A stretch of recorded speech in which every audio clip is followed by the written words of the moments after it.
बहुत बड़ा मामला, एक बहुत अहम खबर आपके सामने रखते हैं। भारत के रूस से बढ़ते ताल्लुकात पर मगरबी ममालिक में तशवीश पाई जाती है। रशियन प्रेसिडेंट जो है वो भारत का विजिट करेंगे।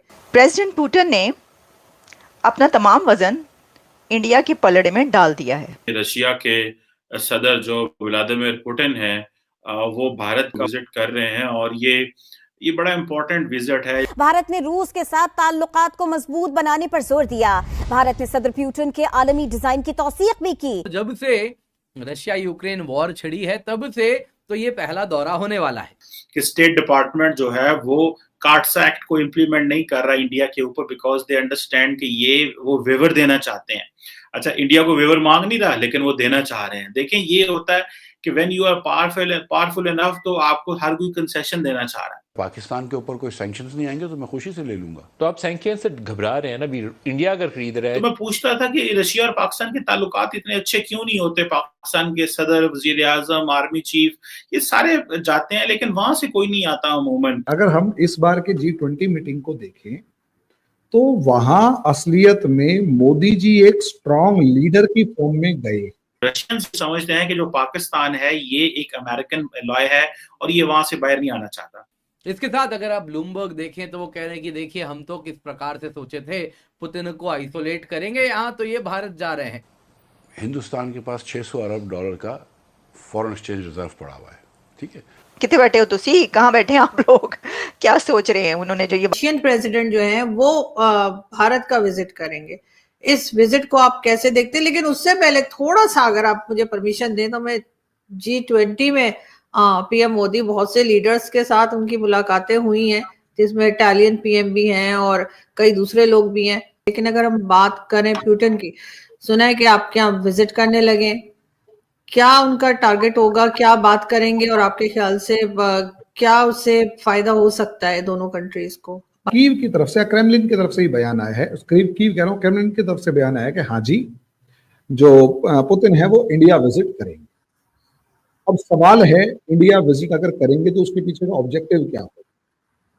तो देखिए, अभी ऑब्जेक्टिव को हम अगर ये देखें कि कोई पहले से डिक्लेयर्ड है तो नहीं, या कुछ हिडन ऑब्जेक्टिव जो भी होगा उसको बाहर बताएंगे तो आंसर है नहीं।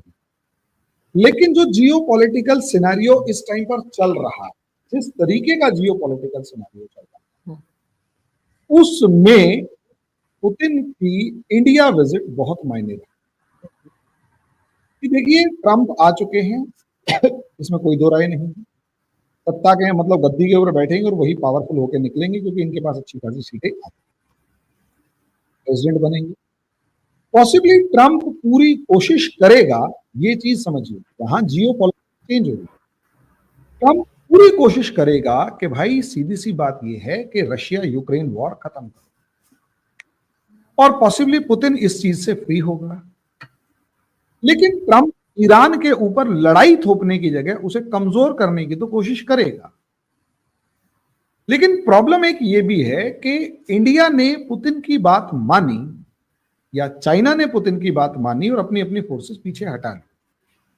सवाल यह है, चाइना ने अपनी फोर्स पीछे हटाने के लिए कुछ तो कीमत भी मांगी होगी जो इंडिया ने देने से मना कर दिया होगा, और इंडिया ने भी मामले को रिजॉल्व करने के लिए कुछ अपनी कंडीशंस रखी होंगी जो पॉसिबली शुरू में चाइना मना कर रहा था।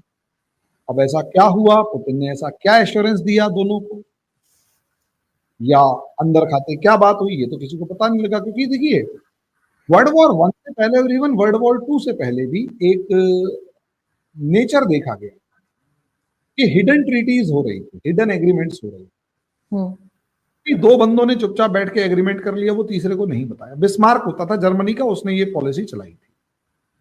कंसेप्ट ऑफ हिडन ट्रीटीज का वो था जिसके अंदर वो लगातार किसी न हर किसी से कोई ना कोई हिडन ट्रीटी करके हर किसी को कोई ना कोई वादा किए रखता था और अपने कंफर्ट के अकॉर्डिंग किसी से वादा पूरा किया, किसी से नहीं।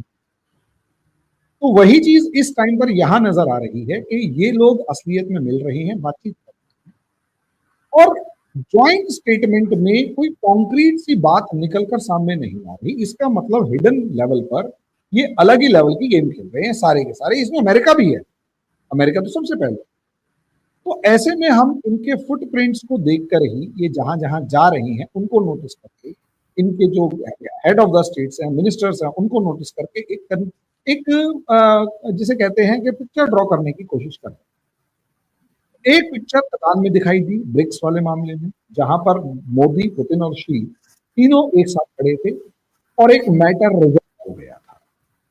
उस फोटो ने दुनिया के अंदर हड़कंप तो मचाया था, लेकिन क्या वो फोटो बहुत ज्यादा परमानेंट रिलेशन को बता रही है?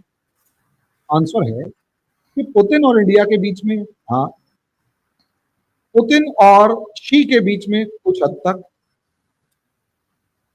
और इंडिया और चाइना के बीच में बहुत शॉर्ट लिव्ड। तो ये तीनों चीजें हमारे को, मुझे लगता है कि समझ में आ गई हैं कि भाई बहुत शॉर्ट लिव्ड से लेकर सब चीजें तो ये हुआ है। लेकिन अब पुतिन इस रिलेशन को मेंटेन करना चाहते हैं। क्यों? क्योंकि पुतिन ये चीज जानते हैं अच्छे तरीके से कि चाइना माने या ना माने ताइवान पर अटैक करेगा और उस पर कब्जा करने की सोचेगा। चाइना और जापान के बीच में कॉन्फ्लिक्ट शुरू होंगे। आप इससे अंदाजा लगाकर देख सकते हैं, जापान ने अपनी आर्मी को ऑस्ट्रेलिया भेजा है मिलिट्री एक्सरसाइज करने के लिए, और बाकायदा मिलिट्री बेस पर जाकर ये लोग रुकेंगे, एक्सरसाइज करेंगे, जिससे चीन तिलमिला चुका। यानी जापान ट्रंप के आने के बाद एक अलग पोस्चर दिखा रहा है, और वो पोस्चर बड़ा खतरनाक है। यानी इंडिया की तरफ से जो प्रेशर था चाइना के ऊपर से, वो काफी हद तक रिलीज हुआ, और चाइना अब कहीं ना कहीं अपने ईस्टर्न फ्रंट की तरफ बढ़ता हुआ नजर आ रहा है। जापान उस चीज से एग्री नहीं कर रहा है, और इसी वजह से जापान ऑस्ट्रेलिया के साथ मिलकर मिलिट्री एक्सरसाइज करके उसके अंदर कोऑर्डिनेशन दिखाने की कोशिश कर रहा है। अमेरिका उसे सपोर्ट कर, फिलीपींस और साउथ कोरिया कोशिश कर रही हैं कि इसके अंदर एक दूसरे को सपोर्ट करें, और बाकी कंट्रीज भी। यानी लड़ाई उधर शुरू हो रही है। पुतिन चाहेगा कि इंडिया और चाइना के बीच में रिलेशंस इस तरीके से कम शांत रहें कि कल को अगर चाइना को इंडिया से लड़ना पड़ रहा है तो वो ना लड़ पाए, या मतलब इंडिया चाइना के बीच में कोई कॉन्फ्लिक्ट क्रिएट। नमस्कार दोस्तों, आज की एक और नई वीडियो में आपका स्वागत है। और ग्रेट न्यूज़ एक आ चुकी है इंडिया के लिए। जो रसिया के रसिया का जो विदेश मंत्रालय है, उसने एक वीडियो कॉन्फ्रेंसिंग में कहा है कि जो पुतिन है वो इंडिया का विजिट करना चाहते हैं, और बहुत जल्द व्लादिमीर पुतिन इंडिया का विजिट करेंगे। क्योंकि जब से रूस और यूक्रेन का युद्ध स्टार्ट हुआ है, तब से 2 बार पीएम मोदी रसिया का विजिट कर चुके हैं। एक बार पहले जाके विजिट करके आए, और उसके बाद में यूक्रेन का विजिट किया, और दूसरी बार वो G20 के समिट में रसिया गए। और ये व्लादिमीर पुतिन जानते हैं कि अगर उनका कोई दुनिया में सबसे ज़्यादा ट्रस्ट करने वाला देश है तो वो इंडिया ही है। क्योंकि इंडियंस जितना रसिया को सपोर्ट करते हैं और रशियन जितना इंडिया को सपोर्ट करते हैं, कोई दूसरा कंट्री ना तो रसिया को इतना सपोर्ट करता है और ना ही इंडिया को सपोर्ट करता है। इंडिया ने रसिया से ही जो है वो तेल खरीद के रसिया की इकोनॉमी को भी गिरने से बहुत बचाया, और वही तेल जो है वो रिफाइन करके यूरोप को और बाकी के देशों को जो है वो सेल किया, तो खुद भी प्रॉफिट कमाया और रशियन इकोनॉमी को भी डूबने से बचाया। तो ये बहुत अच्छी बात है कि दोनों कंट्रीज़ के रिलेशन जो है जिस तरह से मजबूत थे उसी तरह से हैं, और बेहद और मजबूत हो रहे हैं। और ये देख करके पाकिस्तान का मीडिया और जो वेस्टर्न कंट्रीज़ हैं वो पूरा जल रहे हैं।